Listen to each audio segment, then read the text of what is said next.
ನೋಡ್ರಿ, ಲೋಕಸಭಾ ಚುನಾವಣೆ ನಂತರ ದೇಶದಲ್ಲಿ ಏನೇನು ಆಗ್ತೈತೆ ಯಾರಿಗೆ ಗೊತ್ತು.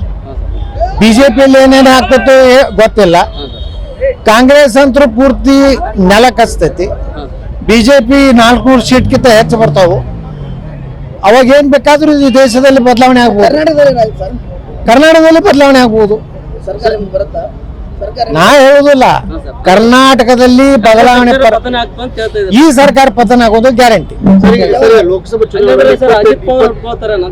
ಅಜಿತ್ ಪವಾರ್ ಹುಟ್ಟು ಬಿಟ್ಟಾರೆ, ತೊಟ್ಲಾಗ ಹಾಕಿವಿ. ಈಗ ಯಾರು ಅದನ್ನ ಕೇಳು,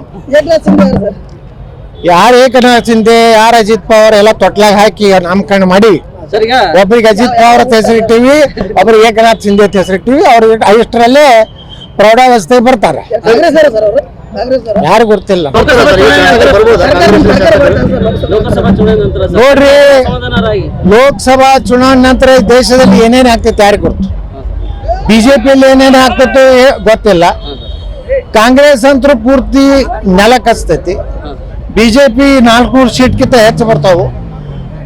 ಅವಾಗ ಏನ್ ಬೇಕಾದ್ರೂ ಈ ದೇಶದಲ್ಲಿ ಬದಲಾವಣೆ ಆಗ್ಬೋದು. ಕರ್ನಾಟಕದಲ್ಲಿ ಬದಲಾವಣೆ ಆಗ್ಬೋದು.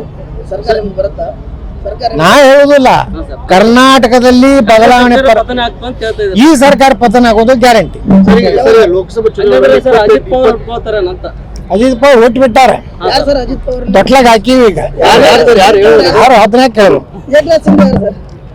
ಯಾರು ಏಕನಾಥ್ ಶಿಂದೆ, ಯಾರು ಅಜಿತ್ ಪವಾರ್ ಎಲ್ಲ ತೊಟ್ಲಾಗ ಹಾಕಿ ನಾಮಕರಣ ಮಾಡಿ ಒಬ್ಬರಿಗೆ ಅಜಿತ್ ಪವಾರ್ ಅಂತ ಹೆಸರಿಟ್ಟಿವಿ, ಒಬ್ಬರಿಗೆ ಏಕನಾಥ್ ಶಿಂದೆ ಅಂತ ಹೆಸರಿಟ್ಟಿವಿ. ಅವ್ರಿಗೆ ಇಷ್ಟರಲ್ಲೇ ಪ್ರೌಢಾವಸ್ಥೆ ಬರ್ತಾರೆ.